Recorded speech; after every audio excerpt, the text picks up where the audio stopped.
میرے ہمسائے ہیں کچھ شیعہ حضرات۔ ایک بار وہ مجھے اپنے ایک شیعہ عالم کے پاس لے گئے۔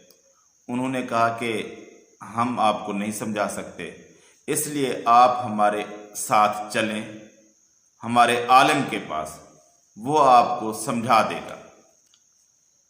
میں نے کہا چلو چلتے ہیں۔ پھر ایک آدمی مجھے لے گیا شہر میں اپنے عالم کے پاس۔ جب ہم اس مدرسے میں پہنچے اور عالم صاحب سے ملاقات ہوئی تو انہوں نے دیکھنے کے بہانے سے میرا موبائل لے لیا اور ایک دوسرے شخص کو دے دیا جو کہ لے کر چلا گیا۔ پھر بعد میں پتہ چلا کہ موبائل اس لیے لیا گیا ہے کہ میں کوئی ریکارڈنگ نہ کر لوں۔ انہوں نے کہا کہ ہم نہیں چاہتے کہ کوئی بات باہر نکلے۔ ٹھیک ہے بھئی، کوئی بات نہیں۔ پھر بھئی کس موضوع پر بات ہونی چاہیے؟ میں نے کہا موضوع تو ایک ہی ہے کہ آپ لوگ صحابہ رضی اللہ تعالی عنہم کو نہیں مانتے، ان کو برا بھلا کہتے ہیں، ہماری بنیاد ہی وہی ہے، تو بات تو ادھر سے ہی شروع ہو سکتی ہے۔ جب ادھر فیصلہ ہو گیا تو پھر بات آگے کوئی مشکل نہیں ہے۔ انہوں نے کہا کہ ہم صحابہ کو برا بھلا نہیں کہتے۔ تو میں نے کہا بھی ٹھیک ہے، پھر ایشو ہی کوئی نہیں۔ تو اور مسئلہ کیا ہے؟ انہوں نے کہا مسئلہ یہ ہے کہ ہم کہتے ہیں کہ علی رضی اللہ تعالی عنہ باقی سب لوگوں سے افضل ہے، بات ان کی ماننی چاہیے۔ میں نے کہا اب بات سمجھ آ گئی۔ آپ کہتے ہیں کہ ہم صحابہ کو مانتے ہیں، جو انہوں نے اس وقت بات کی تھی، یہ ہمیشہ کی بات نہیں ہے، سب لوگوں کی بات نہیں ہے، بات ہو رہی ہے اس واقعے کی۔ آپ مانتے ہیں کہ آپ صحابہ کو مانتے ہیں، لیکن آپ کہتے ہیں کہ علی رضی اللہ تعالیٰ عنہ سب سے افضل ہیں اور ان کی ہی بات ماننی چاہیے، دین ان سے ہی لینا چاہیے۔ تو اس بارے میں کیونکہ آپ کی اور ہماری کتابیں اختلافی ہیں، نہ آپ ہماری کتابوں کو مانتے ہیں اور نہ ہم آپ کی کتابوں کو مانتے ہیں، تو اس کی دلیل آپ مجھے قرآن مجید سے دکھا دیں۔ انہوں نے کہا کوئی بات نہیں، ہم دکھا دیتے ہیں۔ میں نے کہا دکھائیے پھر۔ تو پھر انہوں نے مجھے سورہ نساء کی آیت نمبر 59 کی تلاوت کر کے بتایا۔ آیت جو مشہور ہے، اللہ تبارک و تعالیٰ فرماتا ہے یا ایھا الذین آمنوا اطیعوا اللہ واطیعوا الرسول واولی الامر منکم فان تنازعتم فی شیء فردوہ الی اللہ والرسول۔ انہوں نے کہا اس میں جو اولو الامر ہے، اس سے مراد علی رضی اللہ تعالیٰ عنہ ہے، اور ان کی اطاعت بھی ویسے کرنی ہے جیسے اللہ تعالیٰ کی، اور اس کے بعد رسول اللہ صلی اللہ علیہ وآلہ وسلم کی، اور اس کے بعد اولو الامر کی۔ یعنی جیسے رسول کی اطاعت کرنی ہے ویسے ہی اولو الامر کی اطاعت کرنی ہے۔ میں نے کہا کہ اولو الامر کی اطاعت تو کرنی ہے، یہ تو ٹھیک ہے، لیکن آگے ہے فَإِن تَنَازَعْتُمْ فِي شَيْءٍ فَرُدُّوهُ إِلَى اللَّهِ وَالرَّسُولِ۔ اگر آپ کا تنازع ہو جائے، کس کے ساتھ ہو سکتا ہے؟ اللہ کے ساتھ۔ جس کا اللہ کے ساتھ تنازع ہوگا تو پھر تو وہ مسلمان ہی رہے گا، جس کا رسول کے ساتھ تنازع ہوگا وہ بھی مسلمان نہیں۔ پھر باقی کون بچتا ہے؟ اولو الامر بچتا ہے۔ یعنی اولو الامر کے ساتھ اختلاف ہو سکتا ہے، اور آپ کہتے ہیں کہ ان کی بات لازماً ماننی ہے، وہ معصوم ہیں۔ یہاں اللہ تبارک و تعالیٰ اختلاف کی بات کر رہا ہے، تو اللہ تعالیٰ سے اختلاف نہیں ہو سکتا، رسول اللہ سے اختلاف نہیں ہو سکتا۔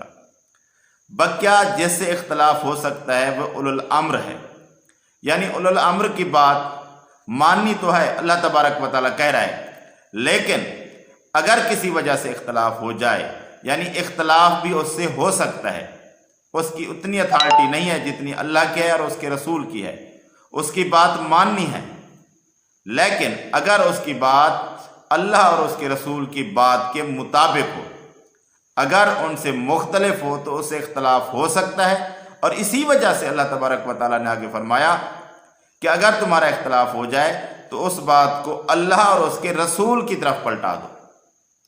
یعنی یہ آیت اپنی تشریح کرتے ہوئے بتا رہی ہے کہ جو اصل اطاعت ہے وہ اللہ کی ہے اور اللہ کے رسول کی ہے، اس کے بعد اطاعت ہے اولو الامر کی، ان کی اطاعت کرنی ہے، یہ اللہ تعالیٰ کا حکم ہے، لیکن یہ اطاعت اللہ اور اس کے رسول کی اطاعت کے انڈر ہے۔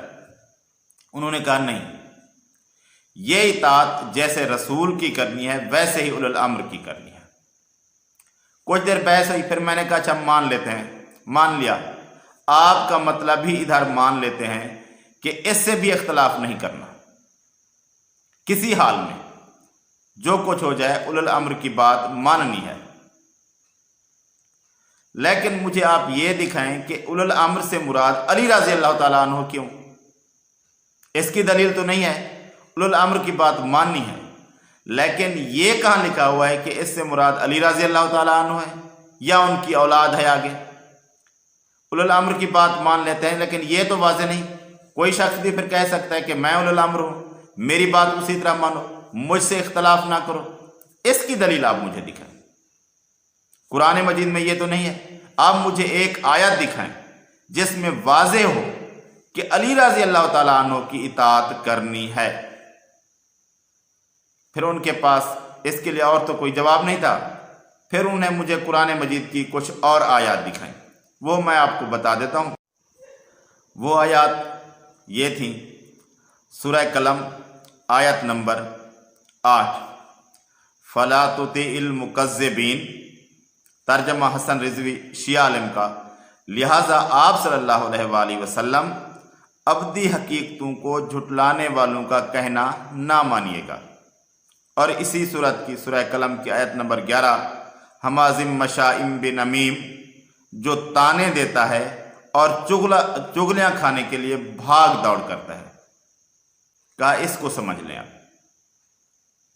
میں نے کہا اس میں تو ایسی تو کوئی بات نہیں ہے کہ علی رضی اللہ تعالیٰ عنہ کی ہی اطاعت کرنی ہے اور کسی کی اطاعت نہیں کرنی۔ انہوں نے کہا بس آپ اس پر غور کریں، آپ کو سمجھ آ جائے گی۔ مجھے تو اس کے اندر کسی بھی جگہ یہ نظر نہیں آتا کہ علی رضی اللہ تعالیٰ عنہ کی ہی اطاعت کرنی ہے۔ اس کے علاوہ انہوں نے ان آیات کا جو ان کے دل کے اندر مطلب تھا وہ مجھے انہوں نے نہیں بتایا۔ مجھے سمجھ آتی ہے کچھ کہ ان کے دل کے اندر کیا بات تھی، لیکن جب انہوں نے نہیں بتائی تو میں بھی بہتر نہیں سمجھتا کہ جو چیز ان کے منہ سے نہیں نکلی میں وہ ان پر الزام لگاؤں۔ لیکن یہ بات کنفرم ہے کہ انہوں نے مجھے ایک آیت ایسی نہیں دکھائی جس میں واضح طور پر حکم ہو کہ علی رضی اللہ تعالیٰ عنہ کی ہی اطاعت کرنی ہے، باقی صحابہ کی نہیں کرنی۔ اور باقی رہا اس آیت کا اصل مطلب کیا ہے، تو یہ میرے ذمہ رہا، یہ میں آپ کو ایک الگ ویڈیو میں وضاحت سے بتاؤں گا کہ